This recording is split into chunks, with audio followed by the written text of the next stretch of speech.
Hello, welcome to a live Kerfefe break on Deprogrammed with Carrie Smith. So remind people who may not be familiar with you, you've been on the show a few times, but remind people where they can find you online and a little bit about yourself.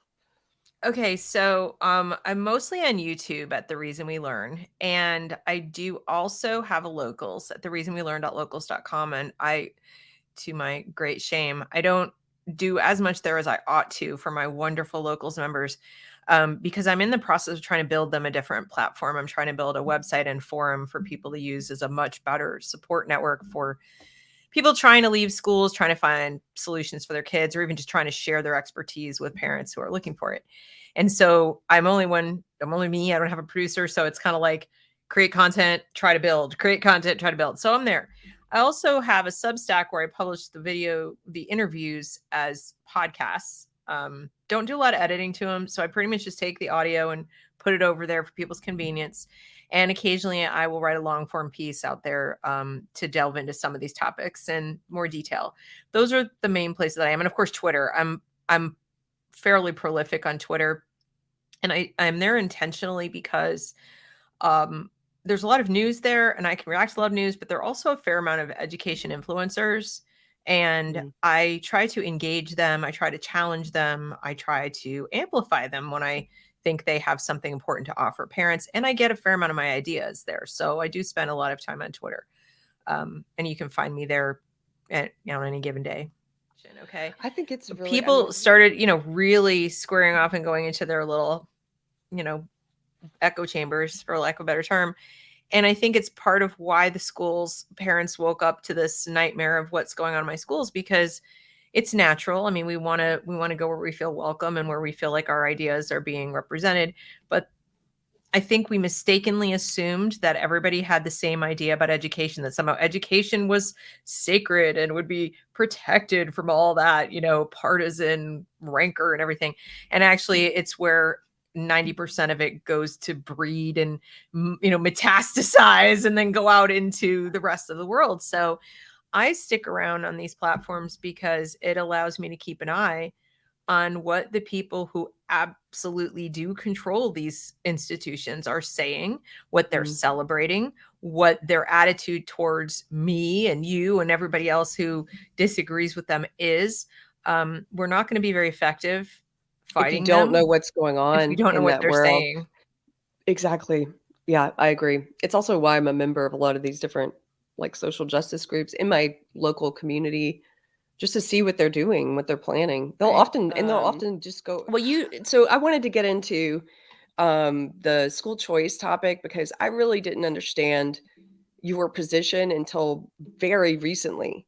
And I was hoping you could explain it to people like me who are maybe a little slow Sure. to catch up. Happy to. So Deb, I saw you. I'll just do a confession. I saw you kind of going back and forth and engaging in conversations and stuff online Mhm. about school choice and about how you don't think it's going to fix the public school problem, which I don't either. But also, you seem to be like thoroughly against in my school choice. Is that would that be accurate to say that you're against Yes, school choice? and it's really important to help people understand I'm against school choice TM. In other Okay, words, the brand. It would be like saying, "You mean you're against Black Lives Matter?" And it's like, "Yes, I'm against." It doesn't mean I don't think Black lives matter. It means I'm against BLM. It's like I'm against SC. Okay? right. I get that. So it, I've obviously, being libertarian, I am 100% for education liberty. I think that parents should decide, should be the sole deciders of like how their kids get educated, when, where, by whom, and even what they're taught. And a lot of people are so accustomed to there being sort of standards and records and all this that they can't imagine how that would work, except for over 100 years in the United States. That's exactly how it did work. And we had the highest literacy rate in the Western world, even amongst the poor, not slaves, of course. Yes, we had problems with that, but we still had very high literacy rates, even amongst people who were, not rich.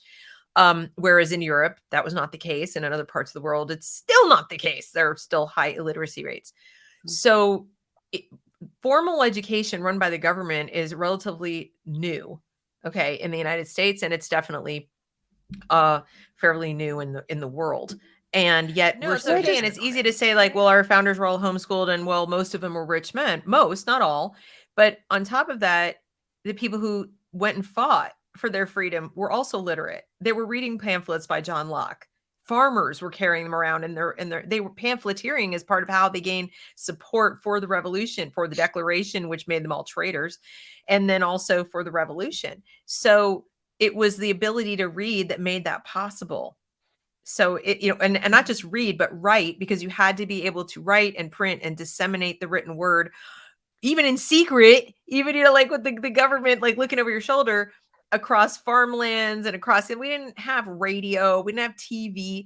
So this notion that it won't happen without government making it happen really, first of all, indicts parents as being horrible people, like way worse than even the worst parents today are, in my opinion.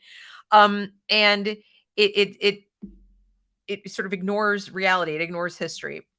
So there's that. I'm against validating the idea that it's okay for government to mandate, compulsory school attendance between this year and this year, school as defined by them, education as defined by them, and in the dollar amount, paid for with the dollar amount collected through confiscatory tax policy by them, managed by them, disseminated and redistributed by By them. them. So school choice is just a redistribution scheme creating another entitlement. And what is Explain amazing, that. okay, Explain that. so let's just take Arizona as an example, where you've got one of the most comprehensive, quote unquote, universal school choice plans that's just passed into law, and everybody's celebrating. People on the right are celebrating. This is this great win for the right, this great win for Republican governor. Okay, they plan to give, it's not means tested, so that makes it, more fair in the sense that you don't have to be poor to get it. Okay, it's taxpayer dollars, but they're going to give $7,000 per kid to parents from the public purse for the use of, in an ESA account, education savings account. It's like a little debit card, okay, to use to purchase, approved educational, like either a private school, parochial school, homeschool, supplies, tutors, whatever you need, right? Micro school, whatever. And a lot of people are like, well, that's awesome. They're getting their money back. And like, yeah, except the vast majority of people don't pay $7,000 per kid. The government pays more than that, but they're collecting tax from everyone. They're collecting tax from you and you don't have children. Okay. Yeah. So it's effectively then a subsidy. And a lot of people have argued with me and said, no, Deb, over their lifetime, they paid those taxes. So they're getting it back. And over their life after their kids leave, they'll still be paying it. So it all comes out in the wash. And I'm like, okay, in theory, let's let you have that argument. Let's let you have the argument that in some way, shape, or form, they're getting tax money back, and that's always a good thing. Okay. So throw out the argument that it's a subsidy creating effectively another entitlement that you're going to be, held hostage to. What about the strings that usually come with money that flows through the government middleman? Because we taxpayers kind of want to know where it went, don't we?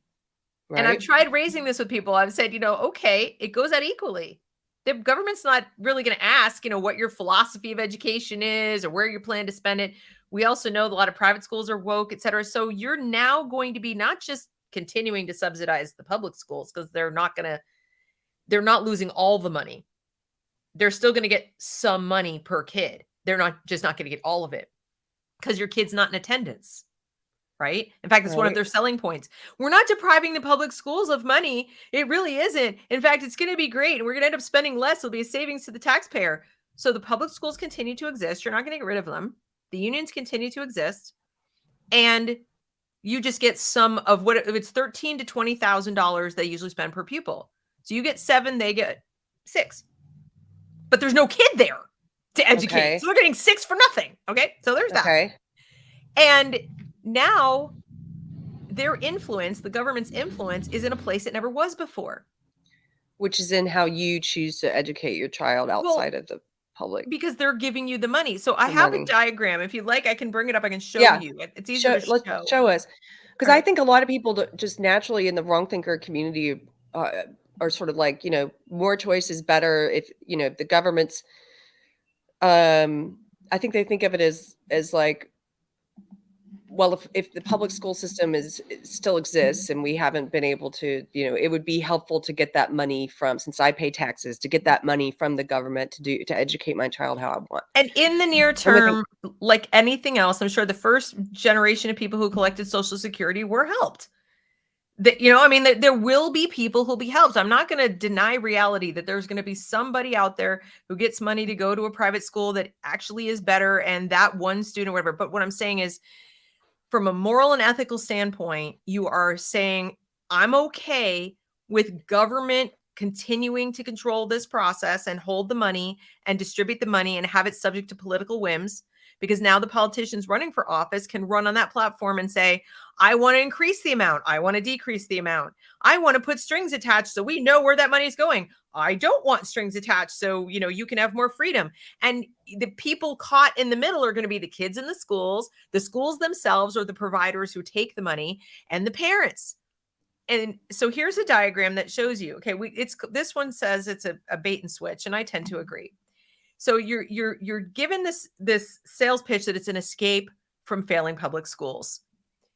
Then the parents are given their broad list of where you can spend it, but it's still a list decided by the government. Let's say, for example, I think it would be educational to take my kids to the Grand Canyon, and I want to buy plane tickets or take a month off, and I want to go do that, and whatever. And I think that would be a good use of those dollars to rent an RV and go to the Grand Canyon, whatever. Is the government going to let me do that?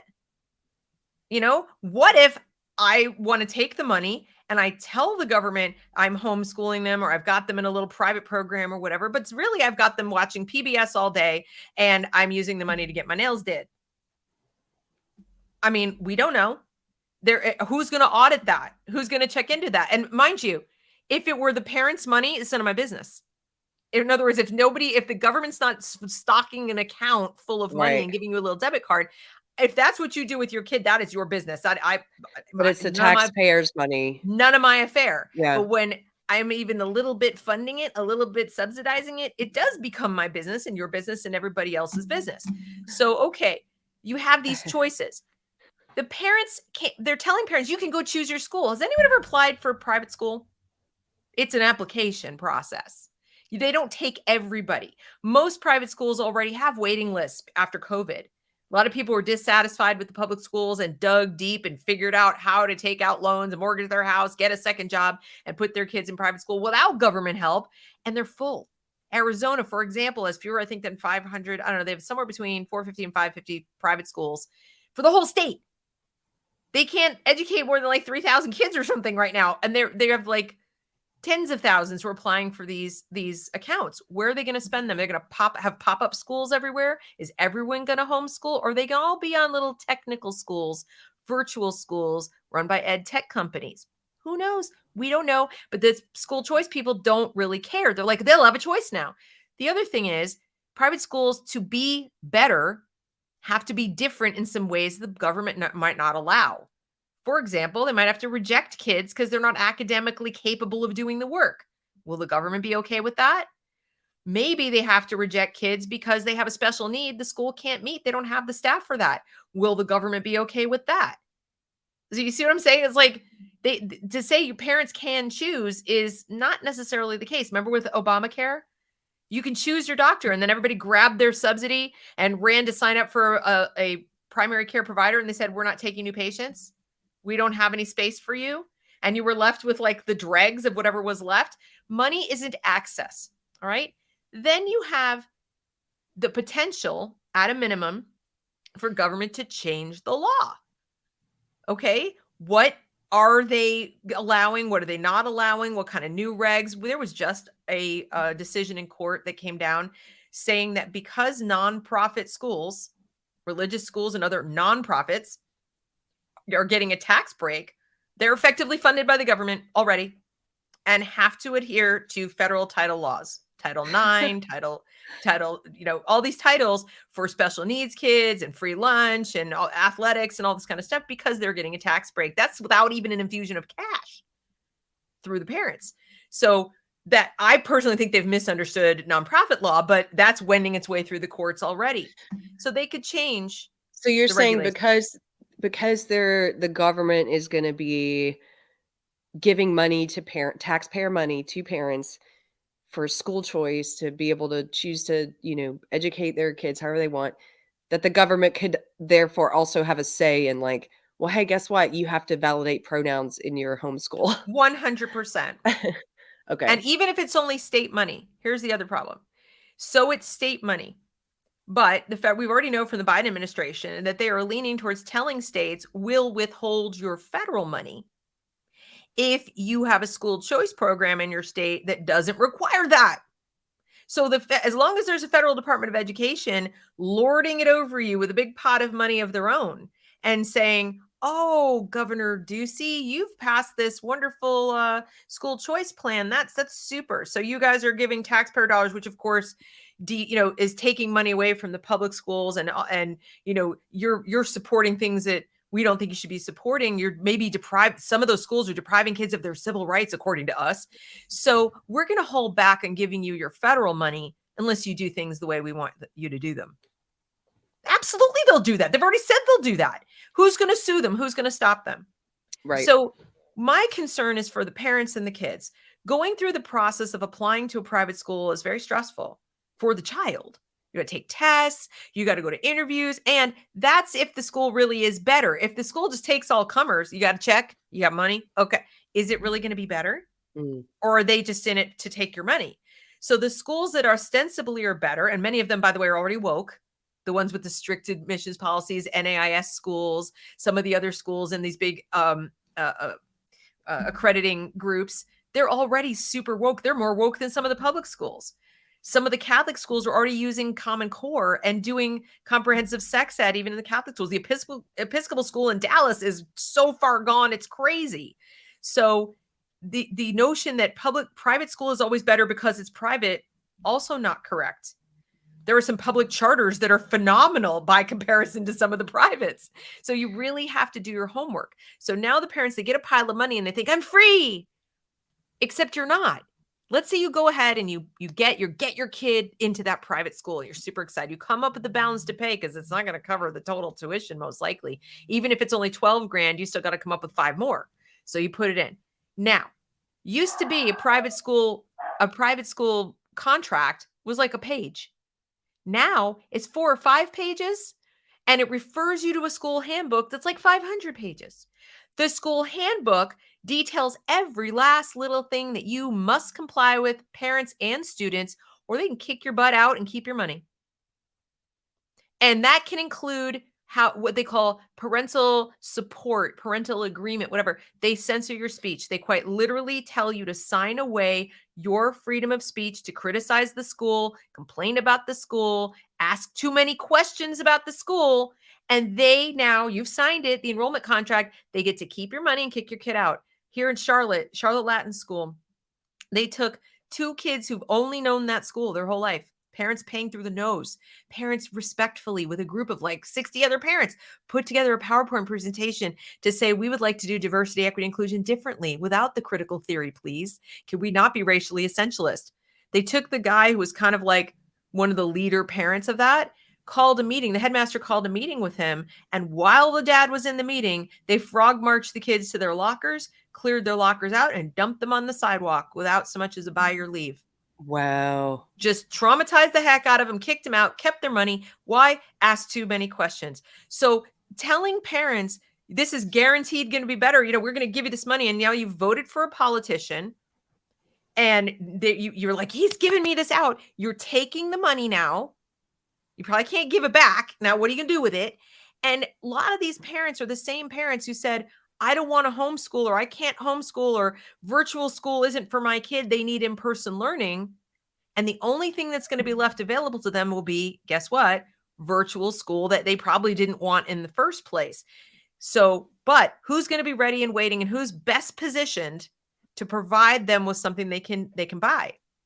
People like the Walton Family Foundation and Bill and Melinda Gates and Chan Zuckerberg and all these, they are pouring money into these ed tech companies, something called GSV, Global Silicon Valley. Ed tech companies that create, online curricula and all kinds of stuff, where they'll set up centers, micro schools even, where kids can come and sit on a computer with a minder and do their, virtual school collaborative projects, all this other stuff. And what goals does this kind of learning serve? Mm. Does it serve the goal of liberty? Does it serve the goal of an educated, knowledgeable individual person who can write with a pencil and actually knows how to read a book? No. It serves the UNESCO goals of the high-tech labor pool that knows how to interact with AI and all the other stuff. Now, this is where they tell me I have a tinfoil hat and I'm a crazy person, whatever. And they may be right. I'm just looking at where the money's. What I'm saying is, Right. I can't prove that that's what will happen.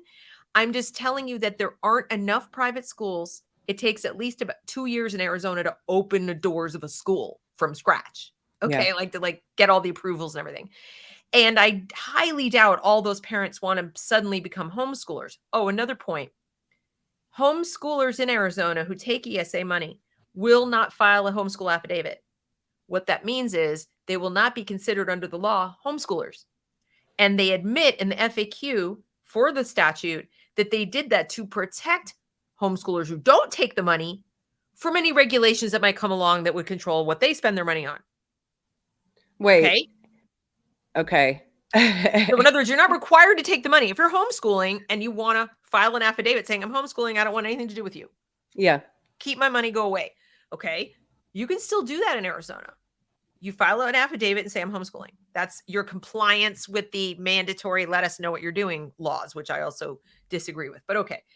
The people who say, I want to homeschool, but I want money, they're saying, that's fine, but you're not going to be classified as a As a homeschooler. homeschooler. You Okay. don't fill out an affidavit to say that you're a homeschool. You are just going to be an ESA recipient who is not assigned to a specific school. So they're probably not sure what it's going to be, but they did that because there will likely be more audits, more regulations, more requirements and compliance because they're getting the money. So they admit on the one hand, we need to protect these people from possible regulations. And then they turn around and tell me I'm a crazy person for suggesting there will be regulations on the people going to private school and on the schools and on the home-based educators who take the money.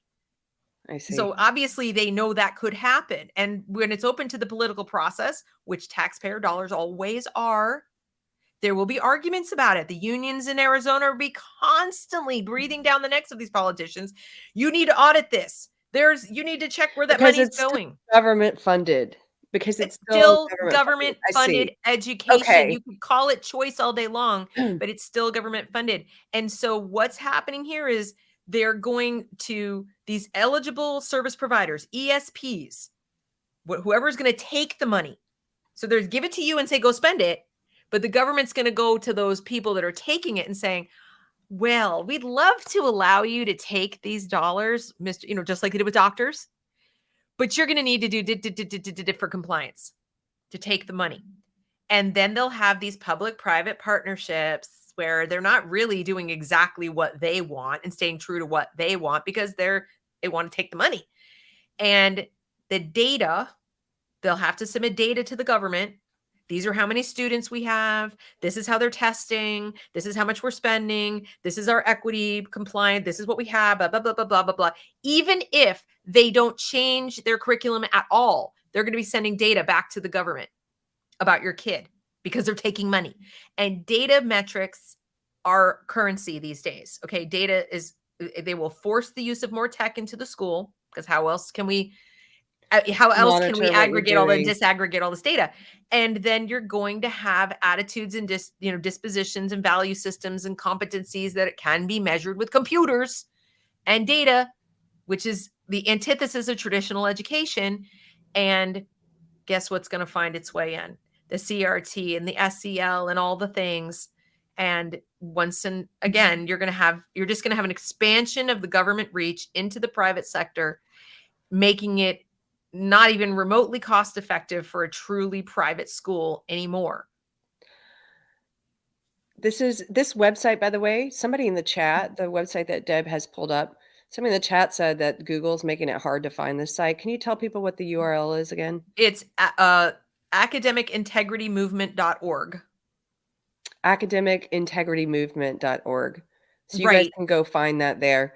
So Right. let me take this off the screen and just Yeah, ask that's you. fine. So you've laid out, and I hope people can understand, maybe if they didn't understand before, kind of like me, like why you oppose school choice TM, Right. So people right? ask me, what Like do you want to do instead, Deb? what do you want to do instead? What would you Right. want to see instead? Well, and it's a tough pill for people to swallow, but I do think I guess I'm a diehard optimist and I see people doing it, so I know it's possible. Right now you have choice. I know it doesn't feel like it. I know it doesn't feel like it because there's money. You've got to spend some money, and most people have a childcare problem. They don't have an education problem. They have a childcare problem. I need to go to work, so I can't stay home and literally be the homeschool parent for my kid. And so what I say to people is start with summer and ask yourself, what do I do each summer to solve that problem? Hmm. Okay. You have to solve the problem some kind of way, right? In the summer. And if you're already using a government provided I don't know what to say then, but let's say you're not. Let's say you've cobbled together some kind of solution for the summer.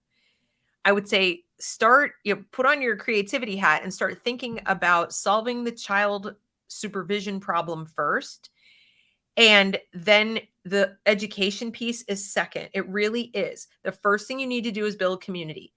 It's not the second or third thing. You'll go, well, then what about socialization? I'm like, that's actually your first job, not your second or third. So the first job is find out who else in your community is dissatisfied. Hmm. Even if you can round up 3 people, just go find, like 2 or 3 other people besides you. Your kids don't have to be the same age. I mean, a wide spread of more than 5 years might be kind of hard, but they don't have to be exactly the same grade. That's arbitrary. And find those people who are dissatisfied and start to talk about your lifestyle needs, your childcare needs, your budgets. Okay.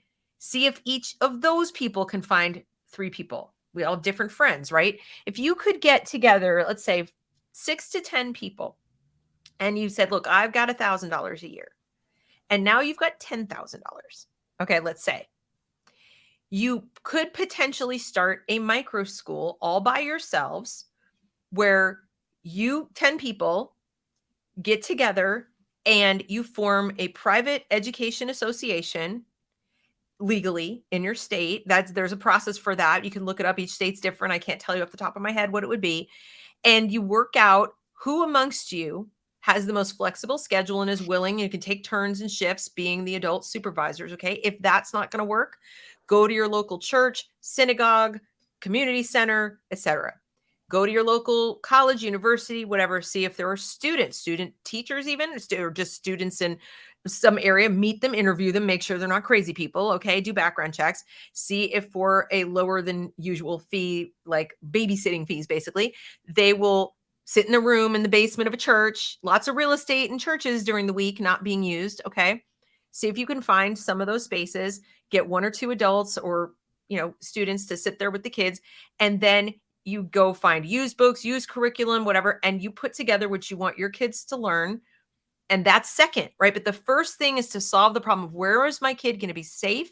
Where are they going to be well cared for with values that I can support, manners and expectations about their behavior, play outside, play with each other. They're going to learn more even just hanging out with each other than they would in some classroom on a Chromebook, okay?